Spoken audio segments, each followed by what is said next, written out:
Well, I guess we're recording, babe. So my boyfriend's also the producer. That's why I'm calling him babe. I was about to say, it's a little spicy up in here.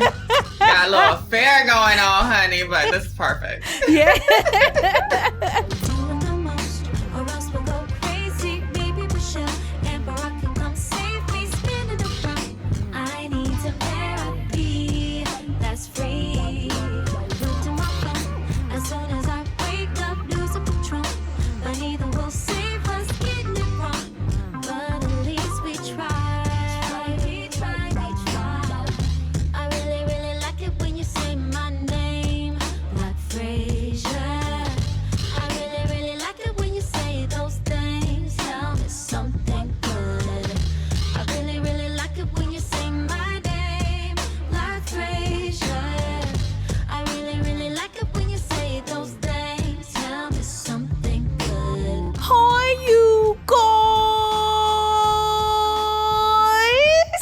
Hello.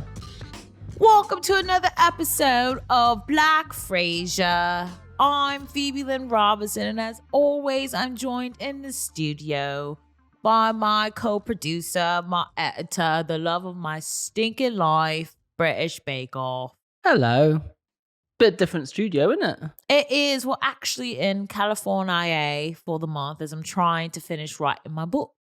Ooh, it's lovely out here, isn't it? Mm-hmm. We're in the desert. Mm-hmm. The sun is shining. I mean, not today. Not today. Today is like the first day it's overcast, but yeah, it's been lovely. Yeah, it's been nice to just have like my skin drying out every single night. Oh my God, I wake up every morning just gasping for any kind of water. Yeah.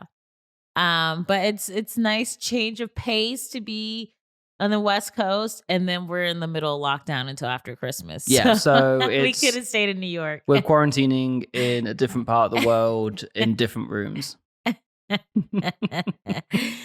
if we knew then what we know now, God, isn't that the truth? You know, in life. Yeah, it was just been like, okay, we can just quarantine, but we can go for a walk outside. Yeah, go walk around the yard. Yeah. Avoid all the creatures. You get so scared. We got a little vole in the garden. Which is basically a nasty ass mouse. It's not. Have you Googled what a vole looks like? They look very cute. They're kind of like a fat mouse that's got squished. Yeah, this is not cute. This is fucking gross, is what it is. Wow. It is. Say that to the vole's face. Vole, come in here. You're fucking gross. Wow. Like that. I don't want that in my life. They're cute.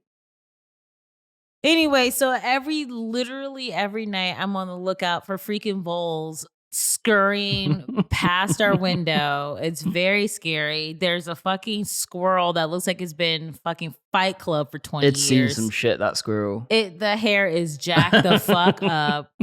It's in need of like a Jamaican braider to come in and fix the hair. So as you can tell, I'm not a big nature person. That's why you're so suited for Brooklyn.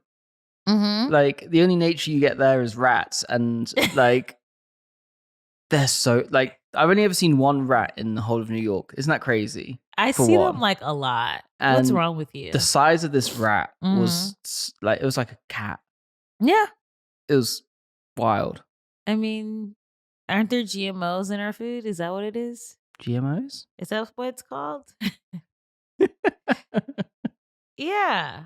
Growth, genetically modified organisms. There's GMOs in our food. I mean, that rat looked like it'd been just eating whey protein for like 3 weeks.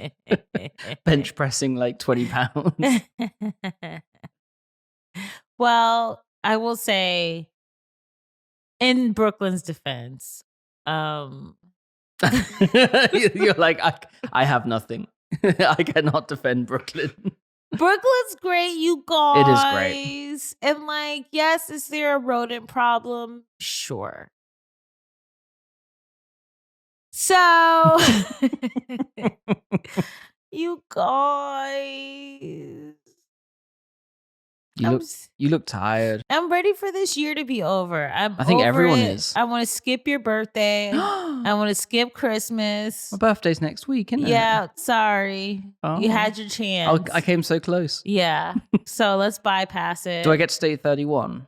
Yeah. Okay, that's a consolation prize at least. Yeah. And then next year I'll do like a nice birthday for you. Like I'll let you like go bang some other person. I mean, that doesn't sound like anything I want, to be honest. Why not? I think we're getting off topic here. No, we're staying on topic. This bitch likes to pretend like you're the only beautiful person I've ever seen in my whole life. And it's a lie. That's I'm not not. a lie. It's not a lie. There's no one else on this planet that you think is attractive. I think you and I have discussed this before, and I think next week's episode goes into it a bit as well, where I only find people attractive that I have a relationship with. Boring. I'm just kidding. That's like really sweet. Wow. I know, that's really sweet and nice. Anyway, let's get on track. Okay. You guys, we took a little hiatus because it was Turkey Day. Mm-hmm. And it was just sort of like, listen, guys. We had a good Thanksgiving though, right? Yeah. Mai came over. Mm-hmm. We cooked. Mm-hmm. We laughed. Mm-hmm. We got sleepy. Got sleepy. We were all responsible and got tested. Mm-hmm. Let's see. I feel like Mai is probably the only person we've seen in quarantine. For like 8 months. Yeah. Yeah. So, you know, I know a lot of people are like gathering and stuff. Like we only allowed one other person to come over. Everyone had to be tested. Yeah. And they had to go back the fuck home. And then do not pass go. Yeah. Do not collect $200. Take your leftovers. I'll see you next year. It was very Mai made mac and cheese for us. She which did. Was a lot of pressure, I feel, on her. Well, you know, Black people are very particular about their mac and cheese. I wasn't necessarily saying Black people, but I was saying mac and cheese is like the highlight of Thanksgiving meal. Right. But when you're making it for like a Black person, it's extra pressure. I suppose, yeah. Yeah. But Mai came through. She did. There's a lot of cheese in that. It was really good. Mm-hmm. I farted a lot. But it was very delightful. So 3 cheers and a woohoo for Mai. Hip hip hooray woohoo. Yes. Okay, you guys. We got to talk about the topic at hand, okay? Mm-hmm. And I just want to start by introducing this guest by saying that she is literally like so wise, so smart. And I think as we're winding out the year, we got past the election. Cheeto stain is out. Yes. Yeah, finally. Yes. Tide Pods really helped with that one. Yeah. And, you know, we're trying to sort of get rid of all the ugliness that's there. And like, we're thinking about the future, who's going to represent us, who is going to sort of be this inspiration that we could then use in our own lives to step up and do better. And so I just thought it was fitting to have a conversation with someone who I feel like is the future. Mm-hmm. She's very smart. She is just like has the most lovely personality. I think she was also recently on this year's Forbes 30 under 30 list, which is really cool. And I know that like, I want to preface this by saying, because I know sometimes people feel like, well, if I don't make a list, that means that I'm not worthy. Does not mean that. No. Okay. So she did her damn thing and she got on this list, and that's amazing. But if you didn't get on a list this year, you are also equally amazing. Just want to preface that. No one needs to feel bad about themselves about anything. 2020, we're trying to get through it. Okay. So she's on the Forbes 30 under 30 list. She is an activist. She is, she recently got hired, I want to say it's a few months ago, to work as a communications director for Miss Foundation. Ooh. So I just feel like she's so smart, so wonderful. She has so many just incredible things to say. And I really do feel like she's just represents the best and the brightest of the future. And I'm really excited that we got a chance to sit down with Raquel Willis, who is just so delightful. And we just had an amazing conversation, just sort of talking about, you know, not only trans issues, but just all the issues that are in our heads all the time, whether it's about, how to step up in society, how to be a better citizen, just sort of kind of feeling like we're more in control of changing our destiny than we feel like we are. And that if we work together as a unit, we can do that and make the world a better place. So I really do feel like this is a great episode to come out of Turkey Day slumber with. Feel really cute about.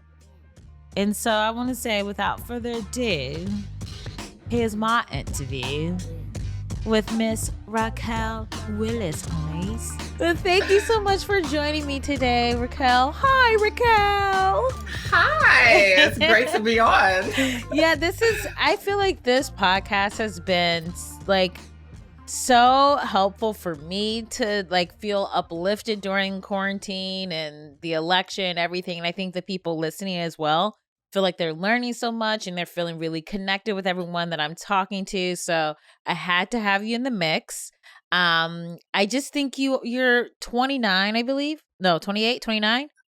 Wow, we're going there already. No, but you're so young and you've accomplished so much. And like, when I was interviewing, I'm not trying to name drop, but when I interviewed Michelle Obama, like she's talking about young people like you who are like out there on the front lines, like doing things that are really going to change the world for the better. So that's why I bring up your age. It's like you are so impressive and so amazing. So I thought the best way to start off this conversation is to sort of like, if we could get a little bit of your origin story of how you became who you are, this like dynamite person who is inspiring others and you're showing up and you're doing the work every day and that's making the world a better place. Yeah, my origin story. I feel like, like anyone else, there are so many twists and turns. So I grew up in Augusta, Georgia. I consider myself a Georgia peach in the Big Apple these days because I live in Brooklyn now. But yeah, I grew up in a pretty traditional household, mom, dad, older sister, older brother. They were both about a decade older than me. Yeah. Give it take some change. So I'm used to being around older folks. So it's so funny when folks, say I'm young or I'm still youthful because I'm like, really? I feel like I've been here a long time. I feel like I've lived many lives. Even talking to my mom, she's like, you're kind of an older soul. So, but I grew up in a Catholic household, very traditionally Black, traditionally Southern.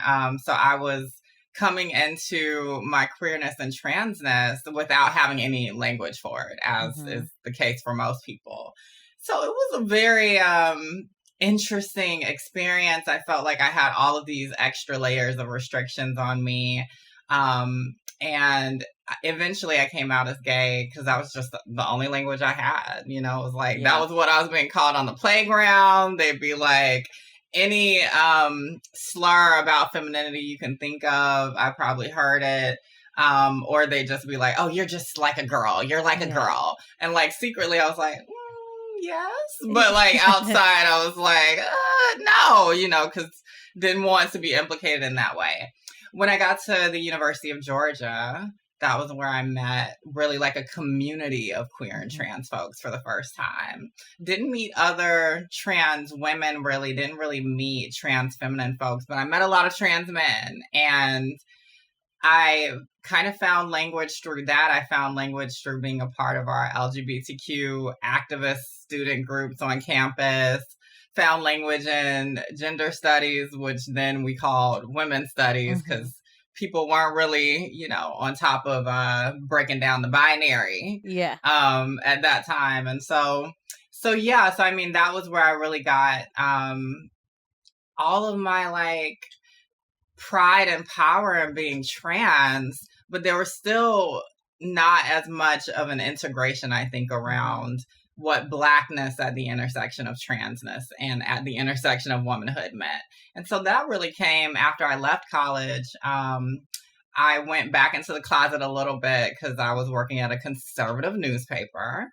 And I received like hate mail every now and then, people telling me, oh, you're such a naive young girl, all these liberal ideals and all of these different things. I even got a warning letter saying the Ku Klux Klan is alive and well in this area. You better watch your back, essentially.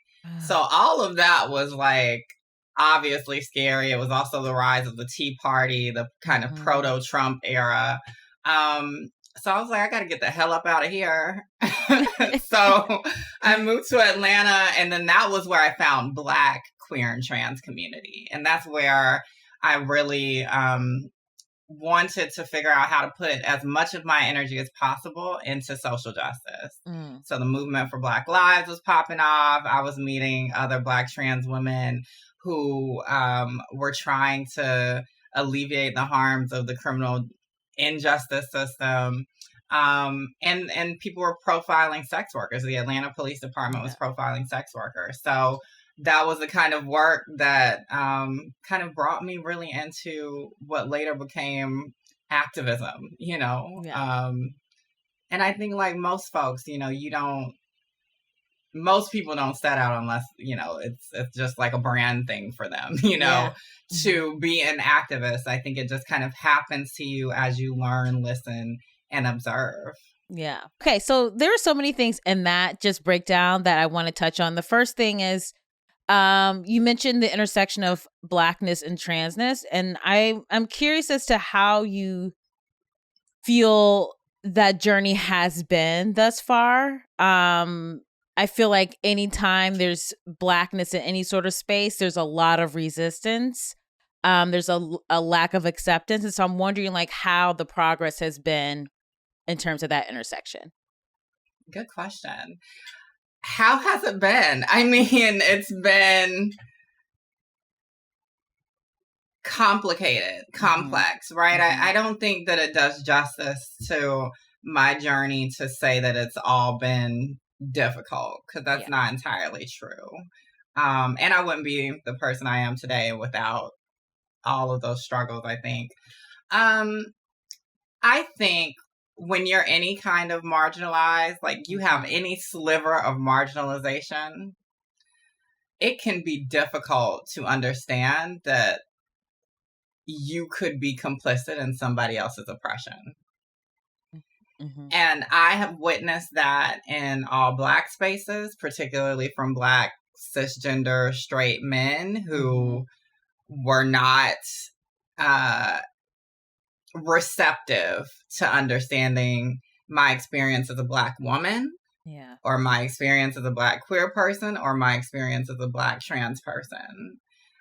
Similarly, I've been in feminist spaces where, you know, folks don't want to consider what it means to be trans, and how that is a different experience, and how there is a privilege to being assigned a gender at birth and identifying with that throughout, right? And that doesn't mean that it's not still a struggle, because I believe and I know that gender and these restrictive notions that we have around it impacts all of us in negative, devastating ways.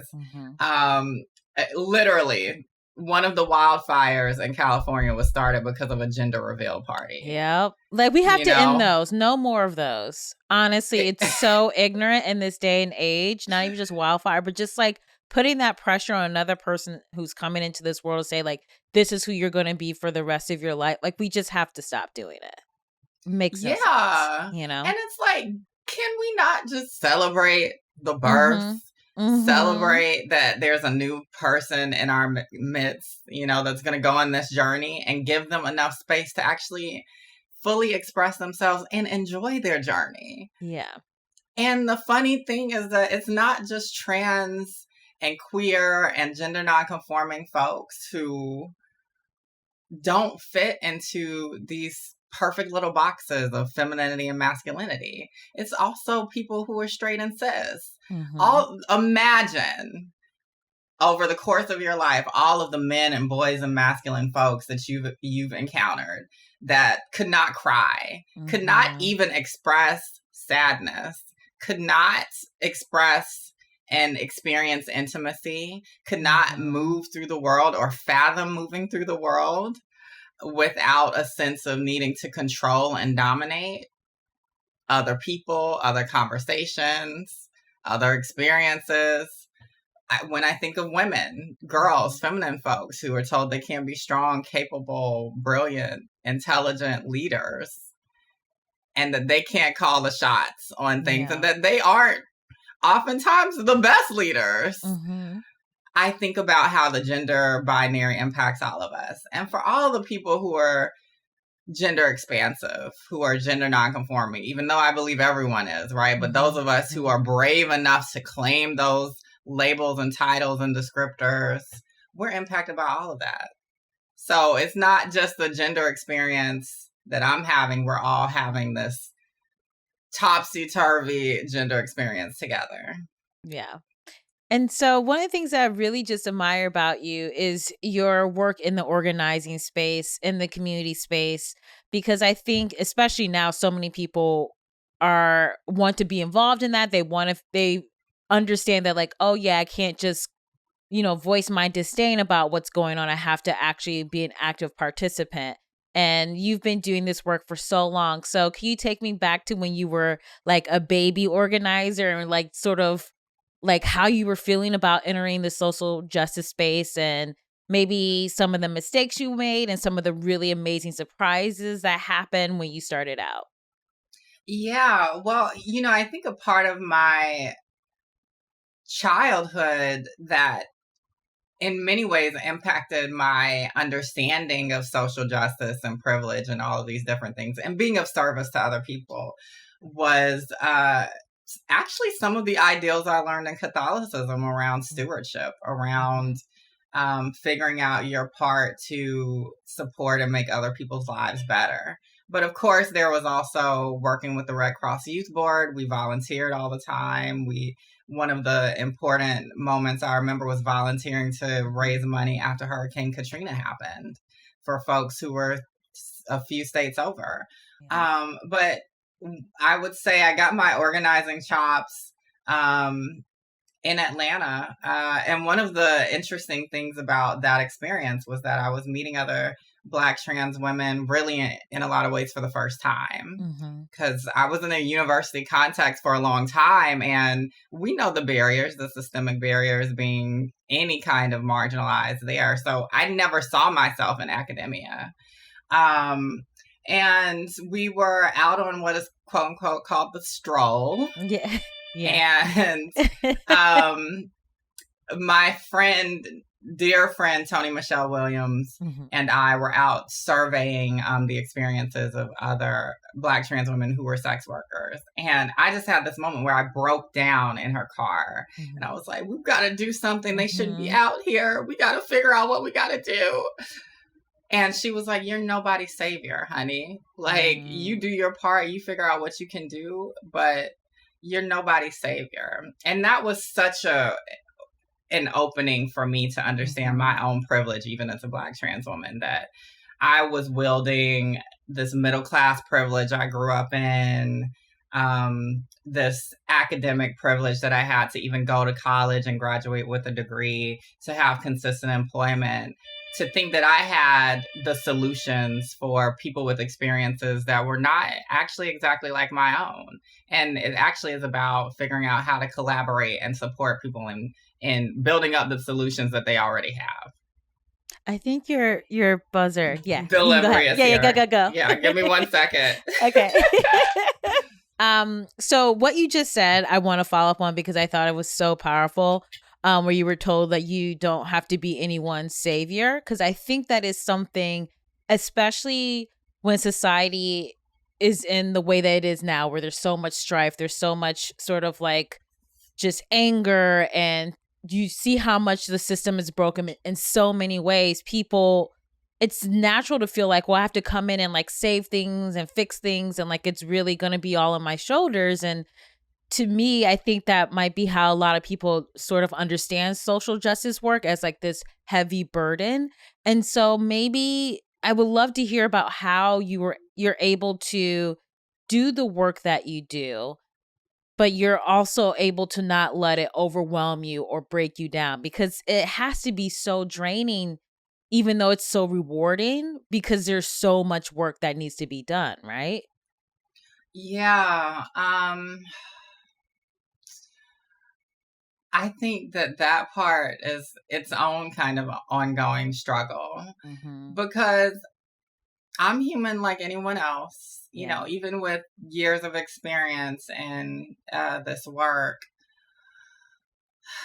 I have my moments where I'm like, I'm not doing enough. I'm not doing enough. Mm-hmm. People are still dying. Like, people are still experiencing violence and discrimination. And I think actually a lot of my peers and good Judys feel the same way. But, I think as I get older and mature a bit, I'm realizing that grace is so important. Grace for ourselves. I used to feel so guilty if I needed to take time off or if I just wanted to allow myself to just get sucked into a TV show and like I just literally could not sit still. And I've gotten so much better about that these days. The wellness piece is so important to me. I mean, it's been reprioritized in a way, particularly with the quarantine era. But yeah, I mean, I think it's about understanding that organizing is a creative endeavor. And when I say that, I mean, we have all of these ideas of what activism is supposed to look like, or organizing is supposed to look like, or what doing our part is supposed to look like. And the truth is that doing our part is just as unique as it sounds. So what are the ways that you can organize within your own passion? If you are into athletics and sports, why can't you take cues from the WNBA about how they are making sure that people know about women who are experiencing violence or who have been victims of violence? If you're a teacher, how are you going to make sure that your curriculum actually is expansive and inclusive of various cultures and experiences that have not previously been included in particularly the American education system? Even if you're a student, what does it mean to not just look at being a part of a student council or something like that as something for your college resume? But what if you are the one who's like, okay, we got to do something about climate change. What can I do? Oh, let's stop using plastic straws. Let's save these turtles. Yeah. So it's really that creative.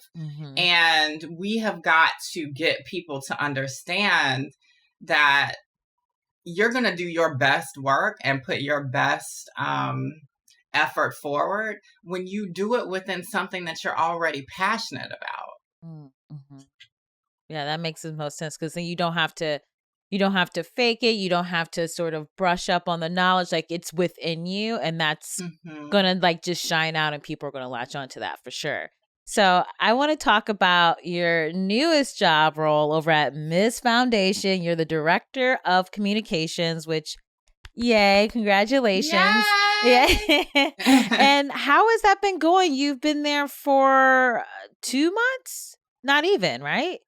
It's been almost 3, but Almost, about 2.5. Yeah. Woo. Yeah. I mean, it's been good. It's been eye-opening for sure. I've never worked in philanthropy before. And there was something about this opportunity for me that was really about understanding how our movements are resourced, and supporting in making sure that we're resourcing those who are on the margins. And so Miss Foundation was the perfect place because there has been a concerted effort, particularly over the last few years, to center Black women and girls and women and girls of color. And it just felt like the right time. I mean, they had just released the Activist Collaboration Fund, which is funding so many different organizations from, the fight for trans liberation to indigenous sovereignty, all of these different things. So I was like, okay, yeah, this is right.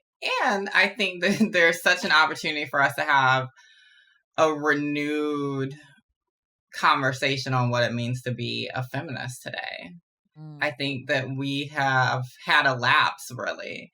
You know, it's kind of after like their era of, you know, like the showgirls and like all of these like, you know, white millennial women who had their voices heard and were positioned as if they had more substance than maybe they actually did. We missed out. And I think now a lot of it is uncovering, well, who are those Black and brown women that you were never listening to, right? Who's been saying this stuff for generations? Who are those queer and trans women? You know, those non-binary folks who are pushing the envelope around what we even think in terms of identity. And so I'm eager to have those kind of conversations. And I think this is a perfect time. Yeah. And so where would you like the feminist movement to sort of focus on next and sort of rethink the way that they're operating? Because I know that, you know, like you were saying, like so many women of color and Black women in particular, their voices are silenced. When we say we want a focus on a particular thing, it might be labeled as identity politics or sort of taking away from what the focus of feminism is, instead of being like, no, well, our concerns are feminist concerns. And so I'm curious as to what you're thinking being on the inside, where you're like, you know what, the next 5 years, this is what I want us all to really be focusing on and really getting behind. Yeah. I mean, I think we have to get to a point where we have an actually expansive conversation about gender. Just because you're a woman, that does not tell me what your values are. That does not tell me who you believe has genuine worth, because we know not everyone who calls themselves a feminist actually lives with the value that everyone deserves to be respected with honor and dignity. For instance, J.K. Rowling, right? So one place we can start, I think, is reckoning with the history of the fight for gender justice and the fact that many of those initial feminists that we have lionized over the years were white supremacists as hell. Susan B. Anthony, white supremacist. Elizabeth Cady Stanton, white supremacist, right? And while that's documented, I mean, the truth is that white supremacy has trickled down through the generations, right? Because there hasn't actually been a reckoning writ large around the white supremacy within the feminist movement. Same thing, you know, I think about the classism, right? And I think about the ways that poor women, low-income women, working class women have been so sidelined within feminism for a long time, particularly if you're also of color. And so what are the ways that we're going to have that conversation, right? Yeah, it's great. You know, the second wave women were like, oh, we got to get out of the kitchen and stop being housewives. And it's like, well, what about all the women who were already working, darling? What a disservice it is to act as if work has inherently been valued across the board, and it hasn't. So that's what I want to have conversations on. You know, I also want to have conversations on the fact that Black women and women of color and queer women and trans women have contributed the most revolutionary, radical conceptions of gender justice in history. And we're coming for what is ours, right? For that recognition, that reclamation of our power, and also that reckoning that needs to happen for other people who have not understood that for so long. Yeah. I mean, you know, listening to you talk, I agree that class is such an issue, and it's interesting. You see that also with racism as well. People don't want to understand that they work in tandem to keep the oppression going. And I'm wondering, within the feminist movement, why are some feminists so hesitant to acknowledge the class issue? And not acknowledging it is also what is prohibiting us from really moving forward as much as we possibly can. What do you think that it's all about? Well, I don't think that it's just the feminist movement. I think we have all been intoxicated by this fantasy of what capitalism can provide. And it's a problem, Yeah. and so when I think about power, right? Our conception of power in the society is about how much capital you can accrue. Let's just be real about it. And that capital is going to be accrued at the expense of somebody else, some other group. And so there's an inherent problem here with devaluing the lives and livelihoods of other people just so you can get yours. Yeah.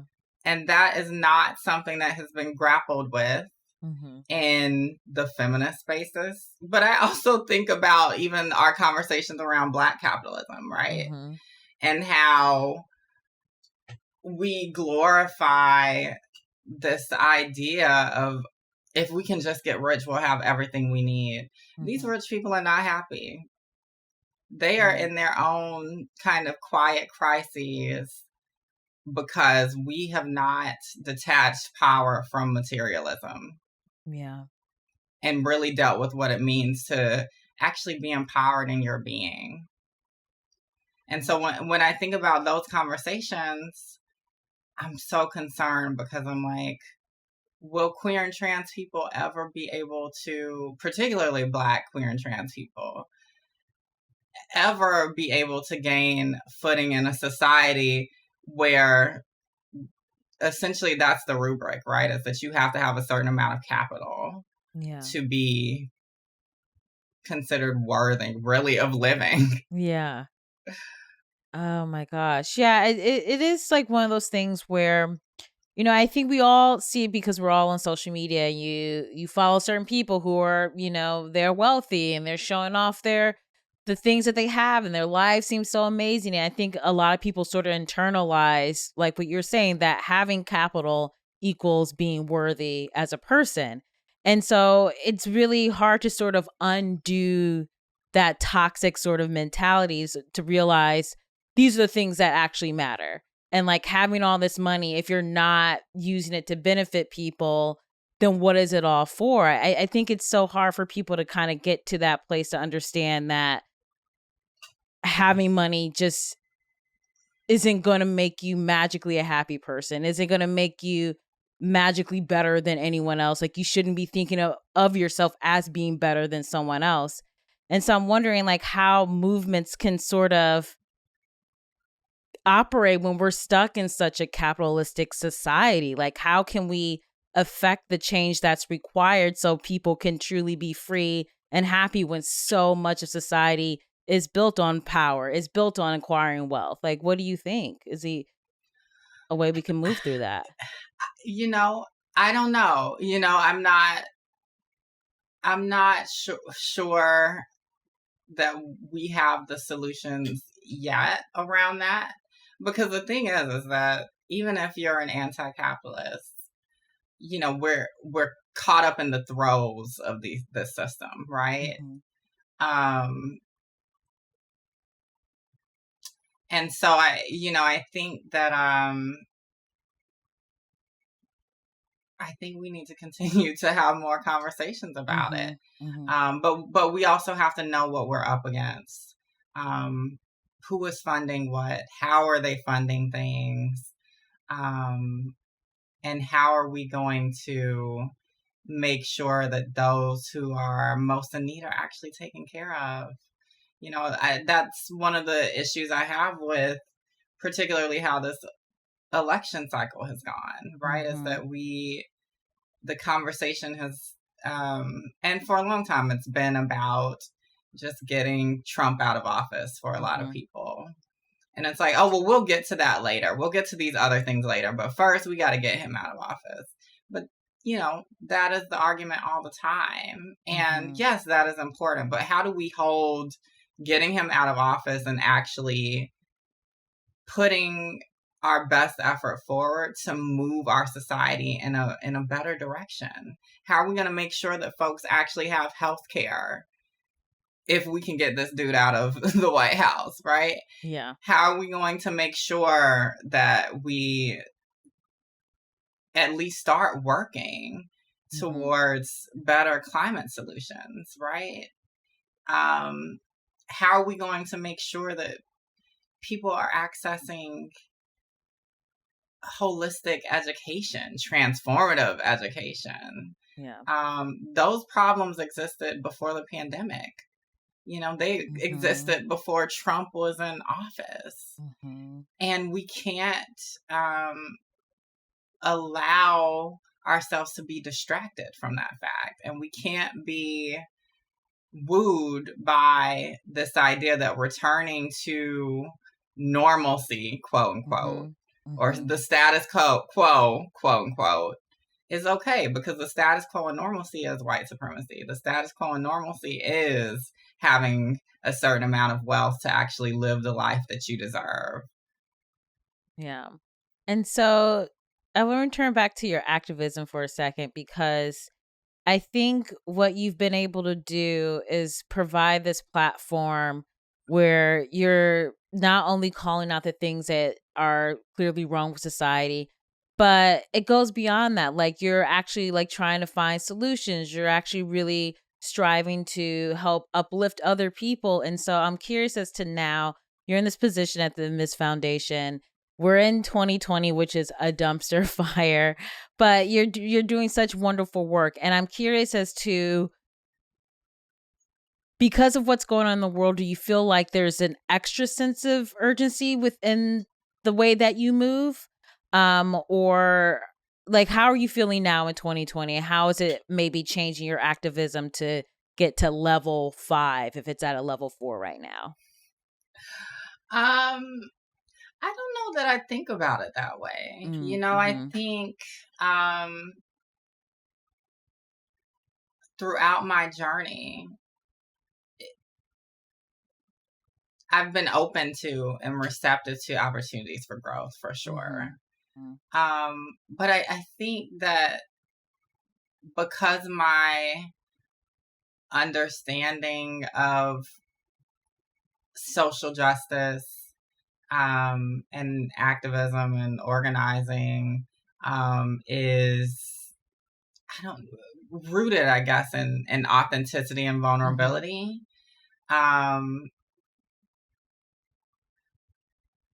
I think part of allowing myself grace is understanding that there might not be like a path, right? Like a set path, right? I think we're creating the path as we go. So I really don't know what a next stage looks like. And I haven't. Things have just happened, and I've had to be ready to receive them, receive those opportunities. I know that's not like a cute answer, but I don't know if I look at activism in levels that way, because I think that we're always learning and growing and trying to figure out more. Yeah. There's so much more I want to know about various systems of repression. You know, I'm also always growing in what I know and understand. I need to know more about ableism, right? And how to be less caught up in furthering the marginalization of our disabled family, right? I need to know more about classism and learn about other people's experiences and how we can best all really support each other in that discussion, right? Because I think that that's such a quagmire in our society. Need to know more about fat phobia, you know, all of these different things. And of course, other experiences globally, Yeah. You know, I want to know more about what is happening to our people across the world. Because we've got this larger story that I think we're chipping away at, but we're not ever going to get to the end of piecing the story together. So let's embrace that. Yeah. So you said you have so much more that you want to learn. So I guess my next question would be like, what has been the biggest lesson that you've learned thus far in your career? And what has been the biggest lesson that you feel like you've taught others thus far in your career? Wow. Biggest lesson I've learned in my career. Jeez. I would say, I think the biggest piece is probably that we all have the capacity to both be oppressed and be an oppressor. Because I think understanding that gives you a certain sense of curiosity about other people's experiences and a certain responsibility to make sure that you are opening more doors than you're closing in terms of access. So that would probably be it. And then the biggest one that I have shared or taught people, I don't know. That's so weird to think about. I think, and I steal this word from time to time from a friend and someone I admire a lot, Tourmaline, a Black trans filmmaker and artist. There's power in being disrespectable. And I don't know that I hold that individually, right? Like but when I think about respectability, right? This idea that you have to be a certain way to move through society and get the things that you deserve. I think the idea of respectability, which I believe she coined, is all about the opposite, right? It's like, how can we own the messiness of being human? Own the complexity of being human. Own that you're not always going to have the right thing to say or fit somebody else's standards, but that you still deserve to be here and that you're powerful. And so, like I said, like, I don't think that I necessarily hold that on my own, but I hope that my work can speak to that. And I hope that my work is, you know, in conversation with many of my peers who are also pushing that.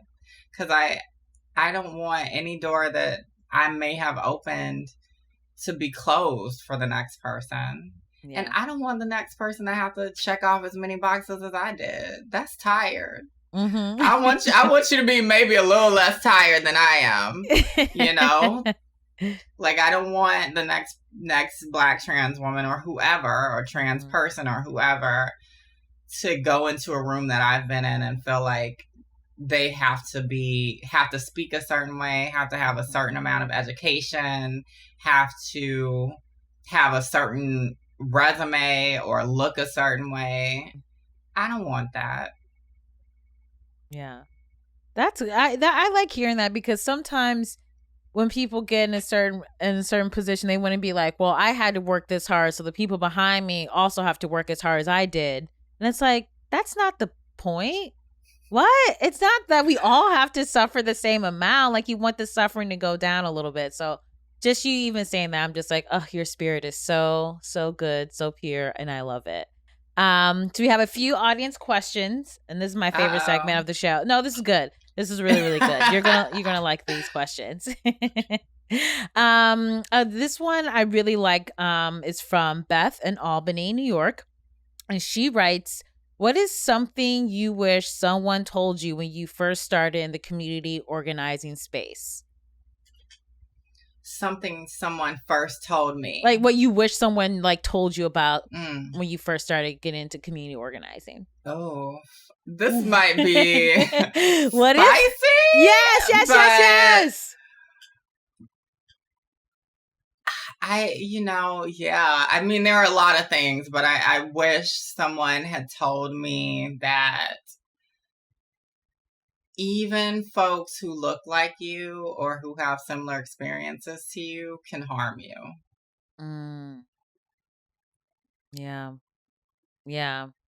Like not Yeah, everybody's your friend, you know what I mean? Yeah. exactly. Yeah. And there's such a dynamic of competition Mm. and scarcity Yeah. um across the board, right? I think period. This is why we have these arguments that pop off on Twitter all the time between Black trans women and Black cis women, right? Or Mhm. between Black women in general and Black men, right? Yeah. Or between even Black trans women, and other Black trans women within ourselves. So yeah. And I think that also speaks to how basic our conversational representation is. Mm. Representation, I've been saying lately, representation without accountability is dangerous. And at some point, it can't just be about identity, about somebody looking like us. It's also got to be about someone who shares the values that we also have. Yeah. So it's got to be, we got to couple that together. Yeah. So what did you do in those moments when you were confronted with someone or something sort of that was so competitive, that was so ego driven? How did you not allow that to get you off track or get you off the path that you're trying to go on and do something positive? Yeah, I think part of it was just trying to have an understanding as much as possible of their social location, right? I think, yeah, when I've been treated unfairly, particularly in a work environment or in a movement environment, it's been about understanding why that person feels that way, right? Yeah. And that doesn't mean that we're going to get to a point where it's all like hunky dory and we can be good Judies or whatever. A lot of times that's not the case. Yeah. But understanding that helps you understand which pieces you're actually in control of, which pieces you're actually holding, and the pieces that are out of your control. Mm. And that is so important with any conflict.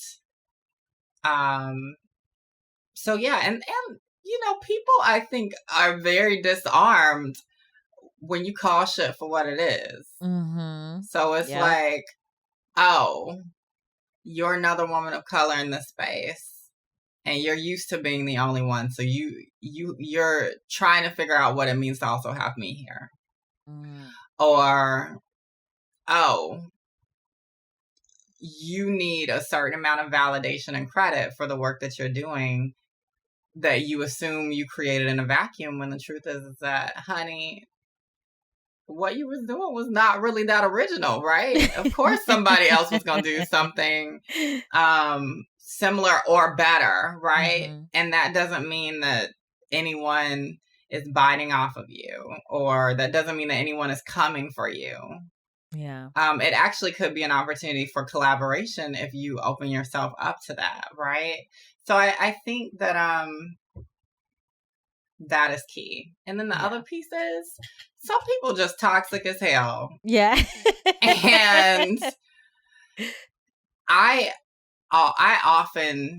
almost always give people more than one chance to display their true character. And if I see you've been similarly toxic in multiple instances, and particularly with other people, right? Because I'm also the type of person that's like, okay, well, maybe we just don't vibe, but like, if you cool with other people, maybe there isn't this character flaw. But if you're also having the same toxicity issues in other relationships, there's a lot more that you're holding that is actually out of my control. So yeah, we done. It's all right. Yeah. That's great. Oh, God, you're so fucking awesome. Okay, so I'm gonna move on to the next question. This is from Dina in Arizona. Dina writes, Raquel, given the state of the world, I want to be more outspoken, but I don't know where to begin. I see how people get attacked online for speaking out, and it makes me scared. How can I have the courage to stand up and speak my truth? Yeah.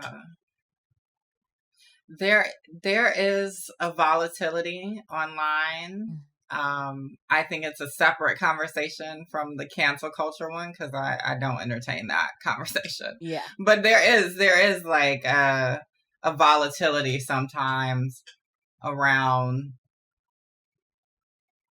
speaking up. Whether it's a good thing, a positive thing, or a negative thing. And I actually am much more guarded online than I was a few years ago because of some of that. And I do think that people don't quite understand that if you wouldn't say it in person, you probably should not be saying it online. Especially if your account or whatever is public. Yeah. Because this is literally a stage. And I think a lot of people still have this idea that the internet is less serious than the real world. But no, honey, the internet is the real world. How you think this dude got in the White House? Yeah. Largely because of the internet. So I think it is important for us to be very critical and considerate about what we're saying online. And I think part of it is most things that I talk about online, I mean, I've had one-on-one conversations with the people around me about, or other people about, right? And so I think that in-person space is where you can maybe incubate ideas more. I don't see the internet as the place that you're going to safely be able to just incubate ideas that you've never talked about before. And I know I know other people probably feel a different way about it, but I don't. I think there's so much more room for error doing that. Yeah. So I know that I give all of that as like a bit of a disclaimer, a very long disclaimer. But yeah, I think that you just speak from your personal experience. I think a lot of times people get tripped up by trying to speak about things that they don't have the range for. And making generalized statements. So speak from your personal experience. How are you going to figure out how to use your platforms to tell your own story? And then I think as you do that, then you figure out the ways to connect your story more to other folks, into this larger context, right? Speak about things that are speaking to you. What is there a news article that you're like, oh, that's the perfect opportunity for you to be like, okay, well, this is what I think. But again, being very considerate in particular about the words that you use. Yeah. I just feel like people are because I feel like I definitely this year have been on social media less, because I just feel like people are so ready to just fight and they want to find a way to like pop off at someone. And I just always feel like it's so counterproductive. And I don't want to, I hate being down on social media, because I do think it does also do a lot of positive things as well. But I think it's just, I don't know, there's just such a level of just hostility in it that just, I don't know, it's scary to me, It is scary. I mean, especially during election year.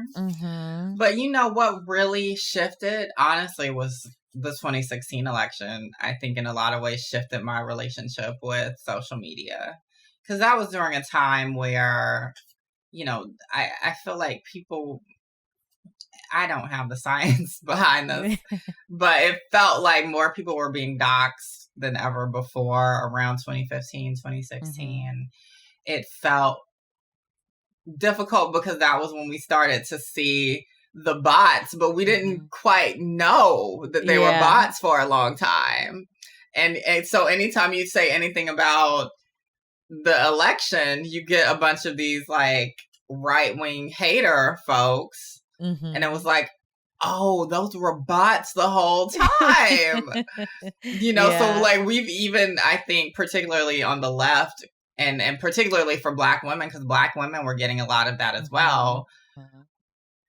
We were getting a lot of the ire and nobody was listening to us. And then it was like, oh, this actually is a dynamic here. Yeah. So. Oh, and then we have our last audience question. This is from Anonymous. Okay. Anonymous writes, "Hey, Raquel. For years, I've been thinking about getting into the nonprofit space / being more involved in my community, but it never seems like the right time. Whether it's debt, family issues, or just the hectic nature of life, I can never seem to make that leap. And then I feel guilty and the cycle continues. When did you know it was the right time for you to show up? And were you ever worried about money while you were doing all the organizing work that you do?" Well, yeah. I mean, even though I came from a middle class background, of course, I think with that, there was always an expectation that, once you graduated, you're on your own, honey. So, but I did have some support from my mom, of course. By that point, my dad had passed. So, it was literally just her, and she was on the verge of retiring. So it was important for me to figure out how to sustain myself. So yeah, I mean, money was an issue. Nonprofit jobs typically do pay less than other industries, corporate spaces. I will say though, I think typically though, benefits wise, there's more consideration there and more consideration around wellness.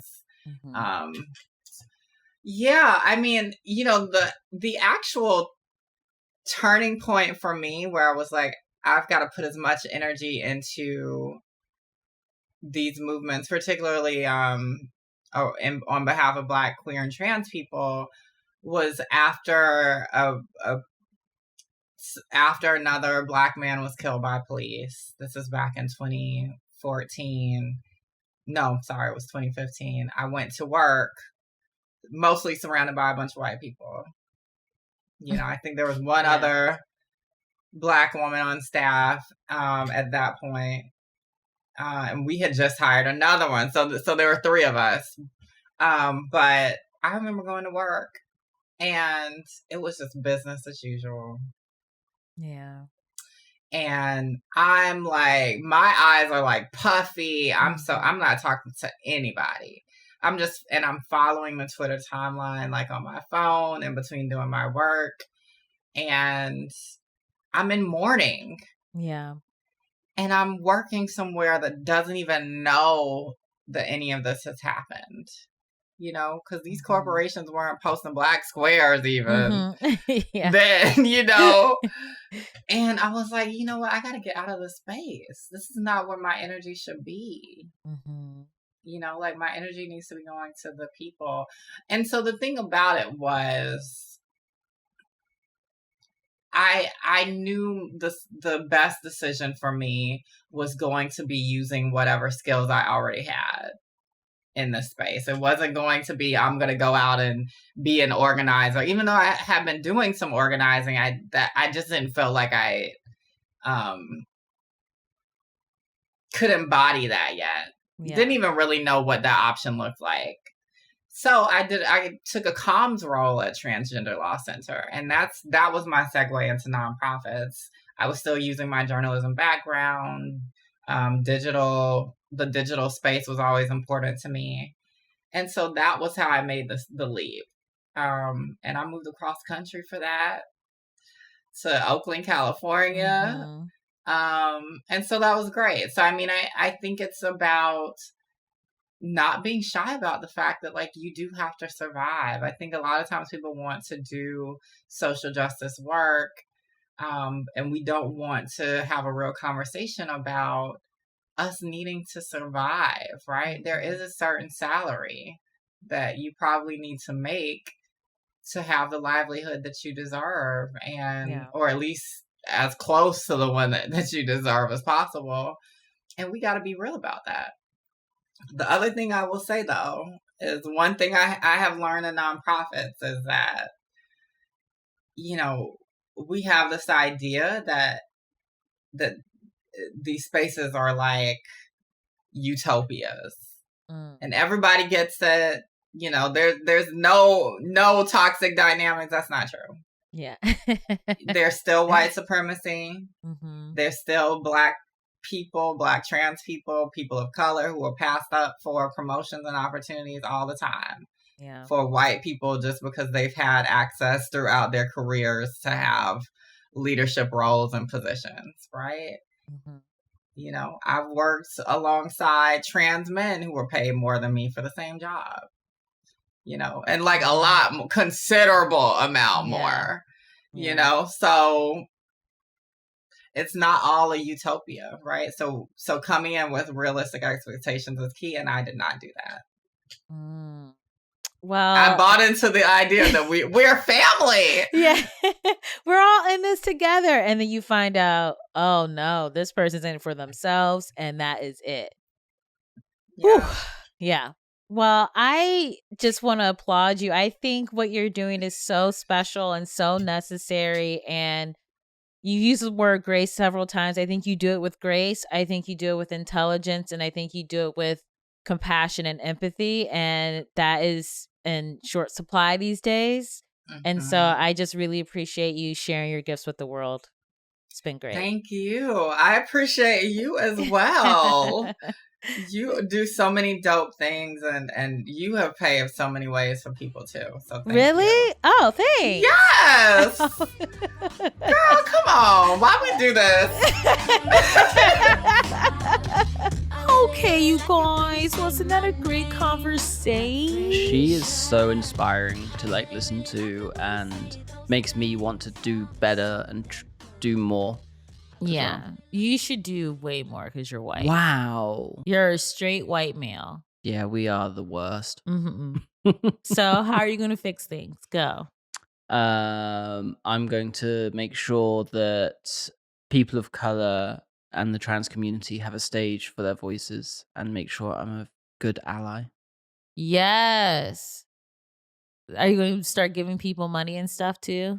I mean, like reparations, like you pay some out? I'll set up like a lemonade stand, but for reparations, and just like. Thank you. So we could just walk up and exactly. You'd be like, here's $50. No questions asked. Sure. Thank you. Okay, you can find this lemonade stand located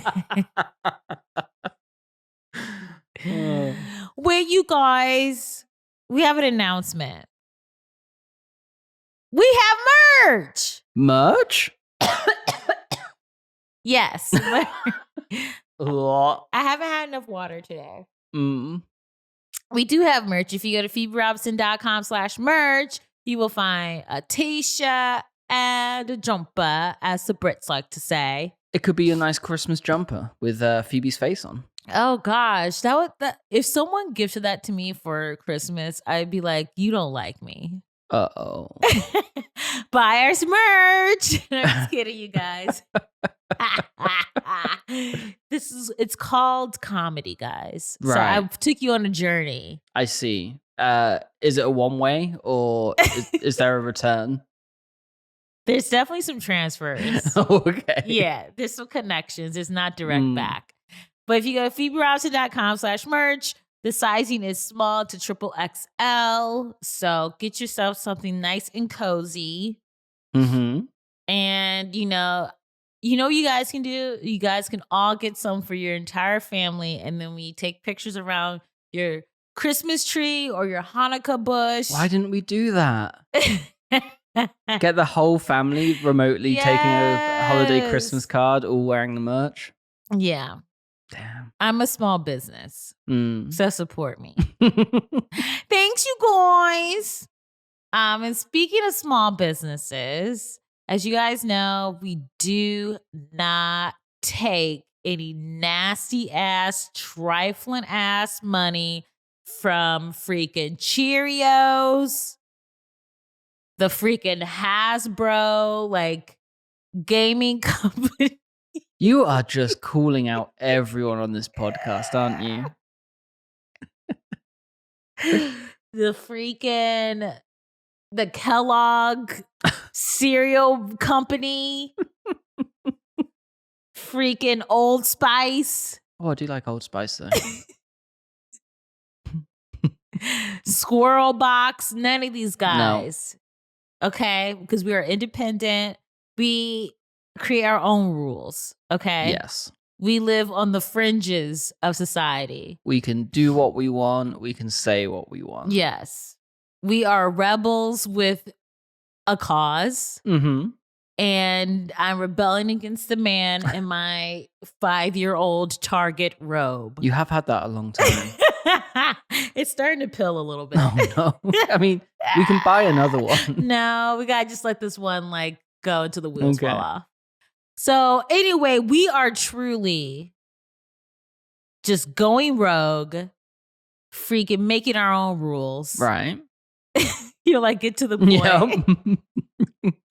And what had happened is one of my favorite companies, Black owned, they hit me up and they're like, we like the podcast. We love what you and Bake Off are doing. We'd be down to be like a business and you could advertise your stuff and we could support your podcast a little bit. And I was like, that sounds smashing. Bloody brilliant. And so Bolden USA, which is a fantastic skincare line. I use their cleanser every single day of my life. Well, except for the days that I don't shower. But so close. But Bolden, honestly, so many skincare lines do not take into account people who have melanin in their skin. And I feel like Bolden makes your skin feel good, clean, healthy, in that you're actually repairing your skin the way that you're supposed to. They have the cleanser, the facial wash I use every day. They have vitamin C serum. They have overnight spot treatments. They have moisturizers. They have bloody sunscreens. Sounds lovely. They even have freaking quick mask. It's 5 minutes. Perfect. So you know what you guys can do. You could go to their Instagram, Bolden USA, or you go to their website, boldenusa.com, and you can make your purchases there. Use the code BF20. That's B as in boy, F as in farmer, 2 as in 2, 0 as in 0. Thank you for spelling that one out. But if you want to hit up their Instagram, it's Bolden USA. That's B as in boy, this is going on long. B as in books. O as in ornaments. L as in Lithuania. Right. D as in demonstrative. E as in E. coli. Okay. N as in nature. U as in unicycle. S as in statuesque. And A as in abomination. Bolden USA, baby. If you want your skin to not look jacked up, do it. Great holiday presents for your family. Get into it. That's the tagline right there. Bolden USA, if you don't want your skin to look jacked up. Can you guys believe that wasn't a copy that was written by them?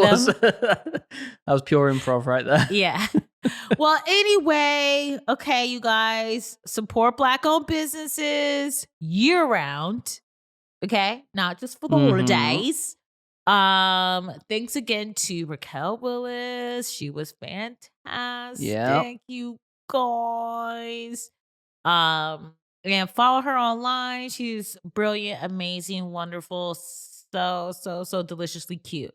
And also Bake Off, you guys. You gotta work. We gotta give Bake Off his Instagram numbers have gotta go back up. I've really let it go. I haven't posted. I mean, I posted when the podcast came out on the Hassan episode. That was 4 months ago, babe. Well, it's been a very depressing 4 months.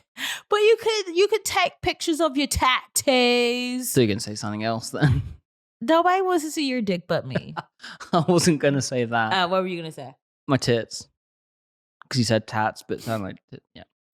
You could post pictures of you drinking cups of tea. In the bath? Yeah. He likes to take a bath. I do. Credit time? Hey, you guys! Check it out. Host, Phoebe Lynn Robinson. Producers, Phoebe Lynn Robinson, British Bake Off. Editor, British Bake Off. Theme song, Gavin Turek. Interns, Sasha and Malia Obama. Great job, you guys. The semester's almost over. We appreciate everything you guys have been doing. Working towards those extra credits. Yeah. Barack and Michelle will be so proud. And also, have you guys gotten Barack's book yet? He really needs the sales. Apparently. Yeah, he's struggling, you guys. He's not a New York Times bestseller, okay? Buy his book.